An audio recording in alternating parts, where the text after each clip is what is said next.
आप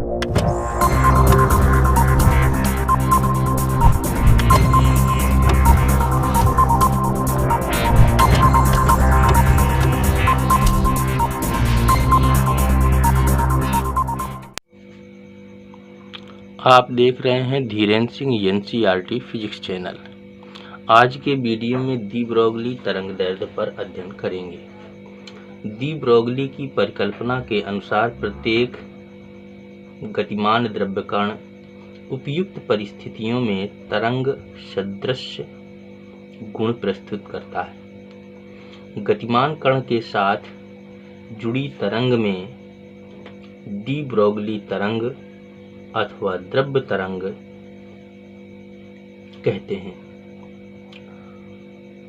इसकी तरंगदैर्ध्य डी ब्रोगली तरंगदैर्ध्य कहलाती है। यदि गतिमान कण का द्रव्यमान स्मॉल m, वेग स्मॉल v तथा संवेग p हो तो कण की डी ब्रोगली तरंगदैर्ध्य का जो सूत्र होता है वो होता है लैम्डा बराबर h अपान p। इसी को हम h अपान p बराबर mv होता है तो इस तरीके से लिख सकते हैं। तो डी ब्रोगली तरंगदैर्ध्य में आपने जाना कि प्रत्येक गतिमान द्रव्य कण उपयुक्त परिस्थितियों में तरंग सदृश गुण प्रस्तुत करता है। गतिमान कण के साथ जुड़ी तरंग को डी ब्रोगली तरंग अथवा द्रव्य तरंग कहते हैं। इसकी तरंगदैर्ध्य डी ब्रोगली तरंगदैर्ध्य कहलाती है और उसका फार्मूला h अपान p = h अपान mv होता है। ये तो रहा आपका डी ब्रोगली तरंगदैर्ध्य। इसी को यदि कण का विराम द्रव्यमान दिया हुआ है तो इसी फार्मूले को हम इस तरह से भी लिख सकते हैं कि आपका m नॉट विराम द्रव्यमान है तो ऐसी कंडीशन में m बराबर आपका होता है m0 अपान अंडर रूट के अंदर 1 माइनस v² अपान c²। और जो अगर यदि कंडीशन ये हो जाए कि v is very very less than c तो m का मान m नॉट के बराबर होता है।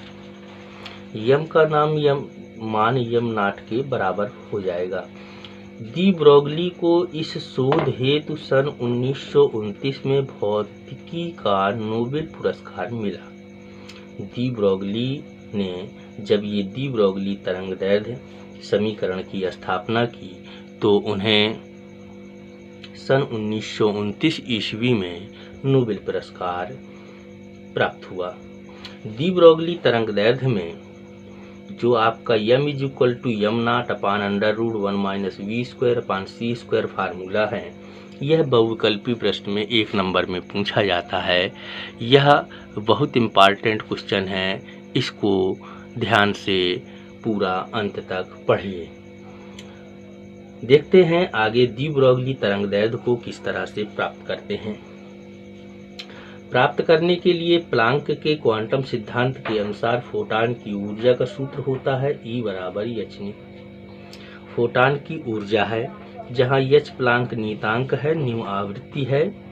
यदि फोटॉन का गतिक द्रव्यमान स्मॉल m हो तो आइंस्टीन के सापेक्षता सिद्धांत के अनुसार E बराबर mc² होता है। अब दोनों समीकरणों से हम mc² बराबर hν लिख सकते हैं।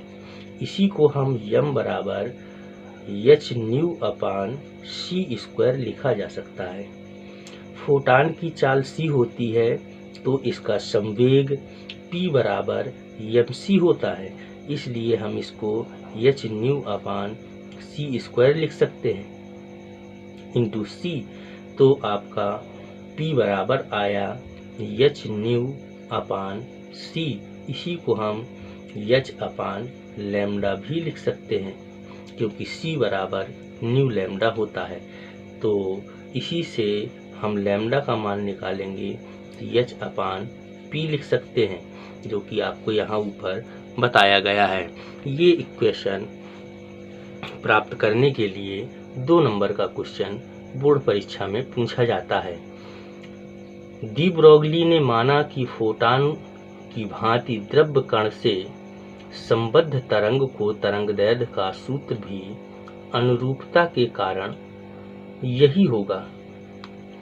यदि यम द्रव्यमान का कोई कण v वेग से गतिमान हो तो इसकी डी ब्रोगली तरंगदैर्घ्य लैम्डा बराबर h/p या h/mv के बराबर होगी। महत्वपूर्ण बिंदु ये है कि द्रव्य की तरंग प्रकृति को सर्वप्रथम C.J. डेविसन व L.H.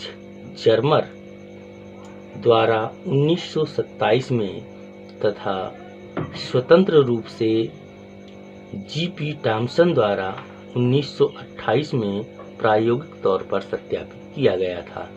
इलेक्ट्रॉन सूक्ष्मदर्शी की कार्यविधि इलेक्ट्रॉन की तरंग प्रकृति पर आधारित है। इसी समीकरण में जो हमने ये फार्मूला निकाला, इसी को हम लिख सकते हैं lambda is proportional to 1/p। इसका मतलब ये हुआ कि कण का संवेग जितना अधिक होगा डी ब्रोगली तरंगदैर्घ्य उतनी ही कम होगी।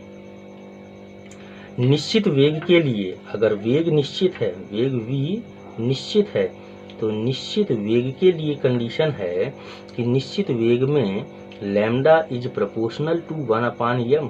कण का द्रव्यमान जितना अधिक होगा तो डी ब्रोगली तरंगदैर्घ्य उतनी ही कम होगी। इसी तरह से निश्चित द्रव्यमान के लिए lambda is proportional to 1/v। कण का वेग जितना अधिक होगा डी ब्रोगली तरंगदैर्घ्य उतनी ही कम होगी।